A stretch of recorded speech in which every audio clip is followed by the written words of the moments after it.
Hi, it's UHD Carlson here. We're moving along with my reviews of the Star Wars films on 4K, and we just did The Phantom Menace, so today we arrive at Episode 2 in the prequel trilogy, Attack of the Clones.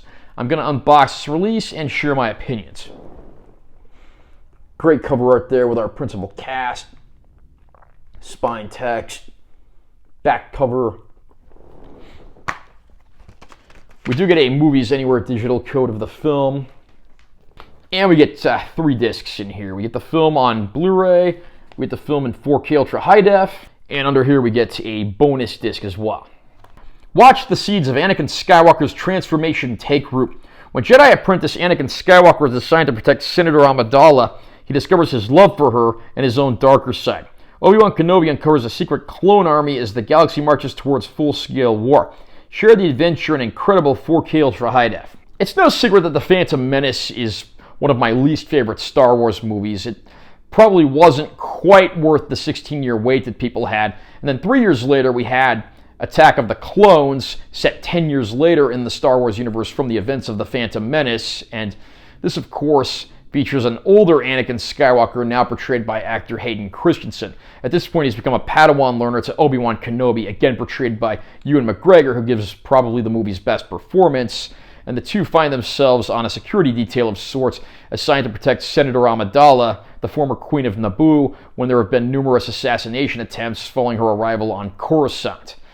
Again, we do get a nice supporting cast here as well, including Samuel L. Jackson portraying Jedi Master Mace Windu, and a newbie to the franchise but a veteran actor, Christopher Lee, who portrays Count Dooku, the leader of a separatist army that the Jedi Knights find themselves investigating and, of course, eventually in full-on battle with. A lot of this does bring me back to my chief complaint with Phantom Menace. George Lucas, despite being a great producer and idea guy, is not the best screenwriter or director. And a lot of Hayden Christensen's scenes do feel very wooden because it's clear George Lucas wasn't motivating him enough or getting enough takes. And the romantic scenes between Padme and Anakin are just so bad, so cringeworthy. I mean, that this actually made it into a feature Hollywood film is quite surprising. Lucas really needed to have some additional writers here to make these scenes feel a little better. We do see one sequence in this movie that really pushes Anakin towards the dark side of the Force and the eventual transformation we know that he'll take on.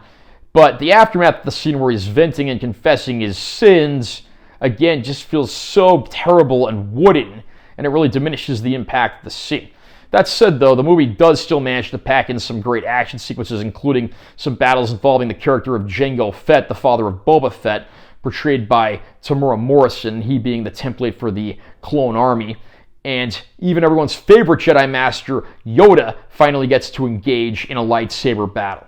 At the end of the day, Attack of the Clones is not a great film, but it's certainly in all ways a step up from The Phantom Menace. If you can ignore the really bad, really cringeworthy dialogue sequences between Anakin and Padme, it's actually a pretty solid film. Of course, The Phantom Menace looked absolutely terrible in 4K. I'm happy to say that Attack of the Clones looks a little better. I recall reading online that this movie was probably softened in post-production for its original theatrical release, so it does tend to look a bit soft in places, maybe slightly processed, but it doesn't look like a full-on DNR nightmare either. And the addition of HDR certainly gives it a nice little push where it's needed as well.